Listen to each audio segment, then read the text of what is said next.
everyone, we're back today with another recipe. Today I'm going to teach you how to make a French macaron. Now these are known to be very finicky as you make them. A lot of the times they have cracks, they might not form the feet that you want, they might not have smooth shells, but I'm going to show you how to make it my way, which seems to work about 95% of the time. So if you're at home bored, give it a shot. You will need a couple special ingredients today, one of which is going to be almond flour and the other one is going to be egg whites. So what I have is I actually use a ratio for my recipe. So I use 3 egg whites and then I base the rest of the recipe off of that. So my 3 egg whites actually end up weighing 100 grams, which was beautiful. I then match that in granulated sugar. So I also have 100 grams of granulated sugar. If you guys don't have a kitchen scale at home, this is about a half cup, a scant half cup of granulated sugar. So my weights match in my egg whites and my sugar. When you guys separate your egg whites, set your yolks to the side. We can use them for a lot of different things. So don't throw them away. We'll come back to egg yolks in another episode. So here we have egg whites, granulated sugar. I also need almond flour, which is pretty finely ground. I use Bob's Red Mill, and this is 1.3 times the weight of my egg whites. So like I said, I have 100 grams of egg whites today, made it really easy. Multiply that by 1.3, I need 130 grams of almond flour. That comes out to be about 1 1/4 cup. I also have powdered sugar here. I multiply that by 1.5. So again, simple math today, it's 150 grams of powdered sugar, and that also is about 1 1/4 cup of powdered sugar. So other things I will need. I definitely need a stand mixer for this with a whisk attachment. You guys can use a hand beater with a whisk attachment, but we can't do this one by hand or it would take us all day long and you would never want to make macarons again. So I have my stand mixer. We can make the shells any color we want. So I also have some food coloring here. I use gel food coloring, that way it doesn't interfere so much with the consistency of my batter. I'm going to make a peachy color today, so I have both pink and orange. And I use Americolor and that works really, really well for me. I have a piping bag in a glass, that way I can fill it without making a mess everywhere. If you guys don't have piping bags at home, you can use a gallon size Ziploc bag, or if you don't have gallon size, just use a smaller one. You'll just have to refill it a few times. And the last thing I have my baking sheets that are lined with parchment paper. So I go to the lengths of cutting the parchment paper so that it fits exactly in my baking sheets. That way I don't have funky edges. The macaron batter is really light, so if any sort of air catches it or if there's any crinkle, it will ruin the shape of your shell. So I cut it to fit my baking sheets, and this recipe is going to give us 2 baking sheets worth of shells. So let's get going. The first thing I'm going to do is make my French meringue. So in my mixer, I have my egg whites, which was 100 grams of egg whites. I was really careful to not get any yolk in there or else they won't whisk up properly. So in go my egg whites, and I'm going to whisk these on high speed until they start getting foamy and start forming peaks.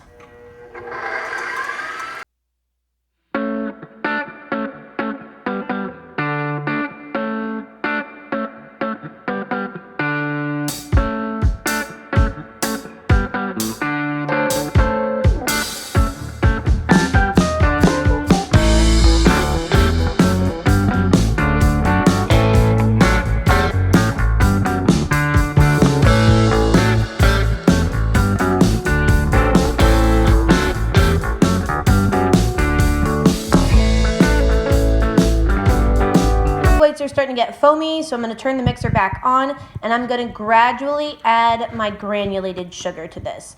Again, this is 100 grams of granulated sugar, the same weight as my egg whites.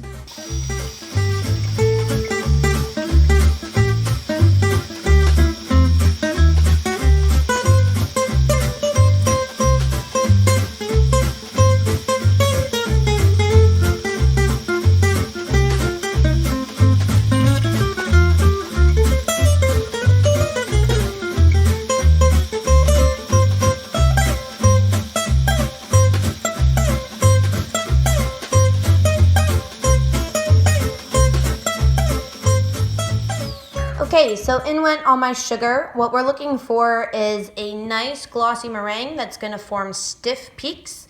I'm still a couple minutes away from that while whisking. You can see the tracks here start to blend back in. I'm looking for those to stay. But I'm also going to add my food coloring at this step so that it easily incorporates with the rest of the mixture. So I want a nice peach color today. I'm going to start with 1 drop of pink and 1 drop of orange, and we'll go from there.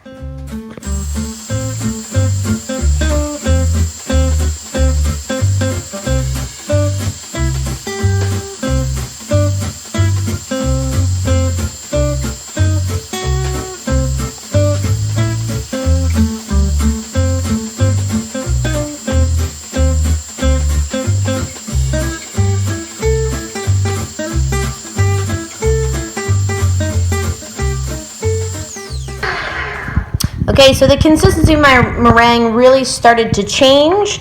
It's nice and glossy if I lift my whisk out. Let's see.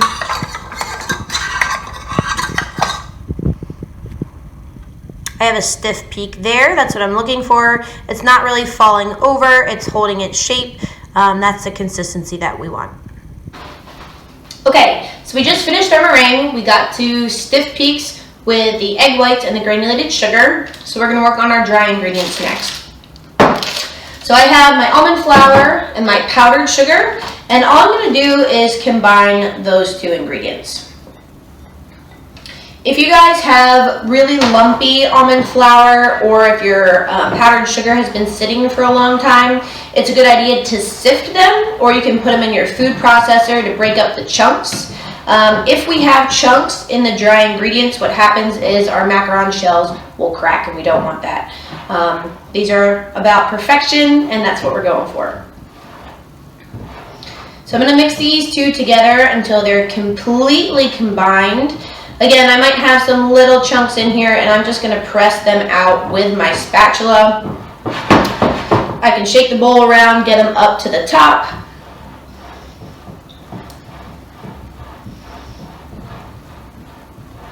This is looking pretty uniform, so I am happy with that. Okay, so the next thing we're going to do is we're going to add our meringue into the dry ingredients. So this part is called macaronage. It is the process of mixing these 2 together and creating the batter for piping the shells. So I'm going to add all of my meringue.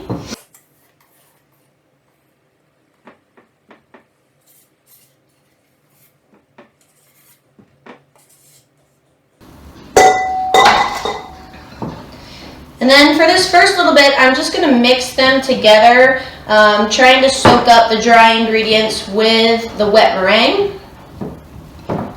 Make sure to get underneath, get the bottom. That's where a lot of the dry ingredients like to hide, sitting on the bottom.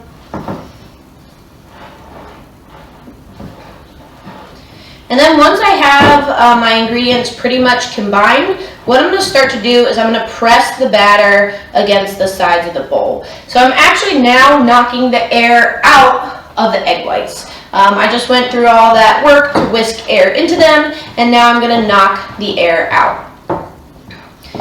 So I'm going around the bowl, pressing down, and getting the batter incorporated. Okay, so we're going to continue mixing here. I just wanted to give you a better view of what the batter is going to look like. So I'm still working those dry ingredients into the meringue, and then I'm just going to make sure I get all of it incorporated. So I'm going to clean down the sides of my bowl, kind of scoop underneath my batter, press it down, and then I'm pressing it against the side of my bowl.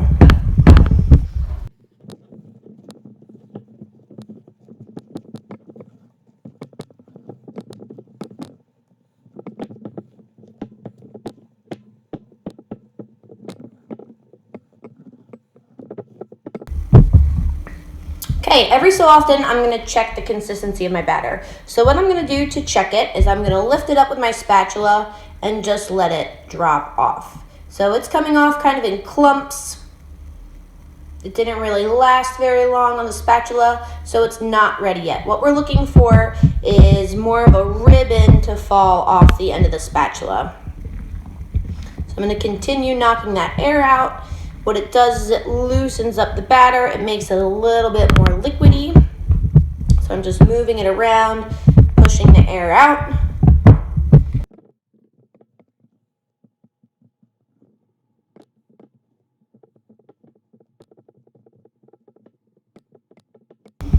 And I'm going to check my batter again. So lift it up. Okay, that's where I want it. So I was able to draw a figure 8 with that one strand, and it didn't fall off in a clump. So that's what I'm looking for. I'm ready to put it in my piping bag. Okay, to fill your piping bag, I have my piping bag in my glass right now. I've pushed it most of the way down so that it has space in it to accept the batter. And all I'm going to do is pour the batter in.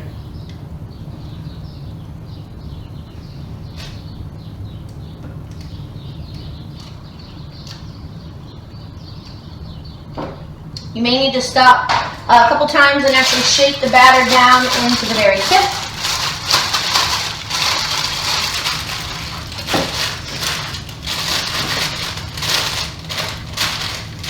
And then we can add the rest.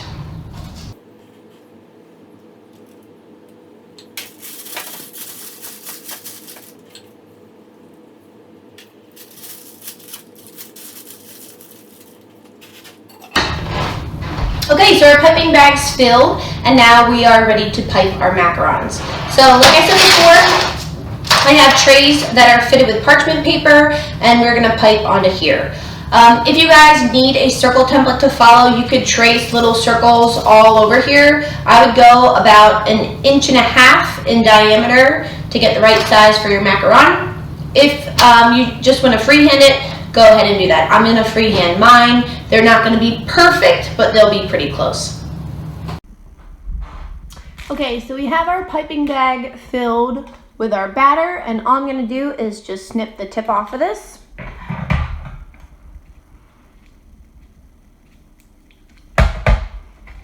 Always start smaller, you can always go bigger. And now what I'm going to do is I'm just going to pipe little circles onto my tray.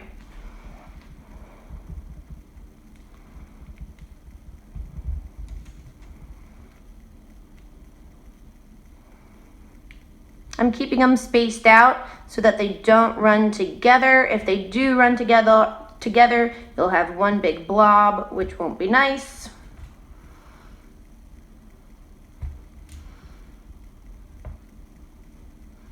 And I'm keeping them as circular as possible.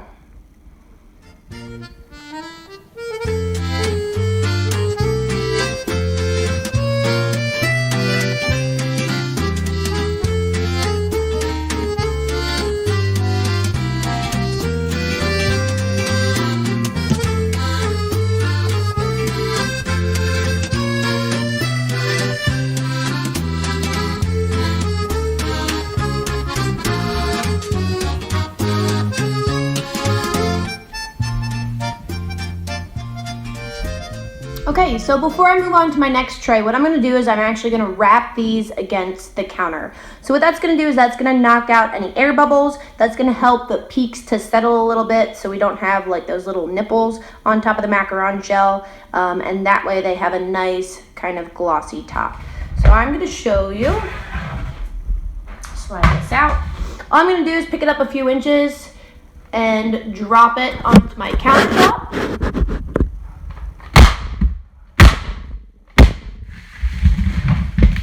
I do it all 4 directions.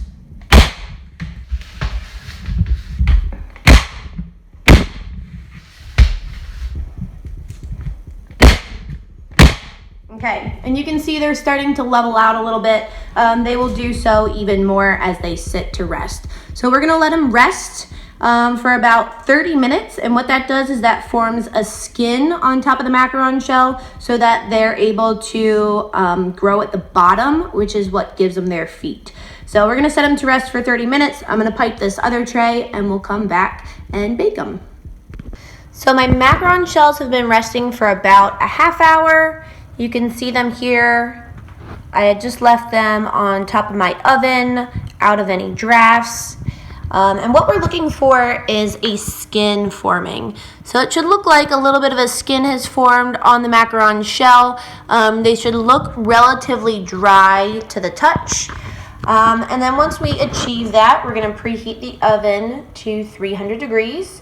And we're gonna put them in the center rack.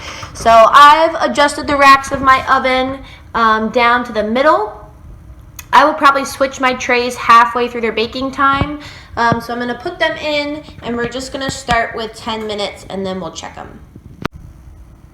Okay, we're just gonna check on the macarons. So at 10 minutes, what I did is I switched their racks and I actually turned them around just to make sure they have an even bake on them. They're looking really, really good. I have pretty feet. I have nice smooth shells. Now I just need to make sure that they are ready to come out. So to make sure, what I'm gonna do is I'm just gonna touch the side of it, make sure it's not moving on the tray. They're firm. They were in the oven for 25 minutes, and now I'm just going to pull them out of the oven, and I'm going to let them cool for 10 minutes before I touch them. That is important, or you will lose the bottoms of your macarons.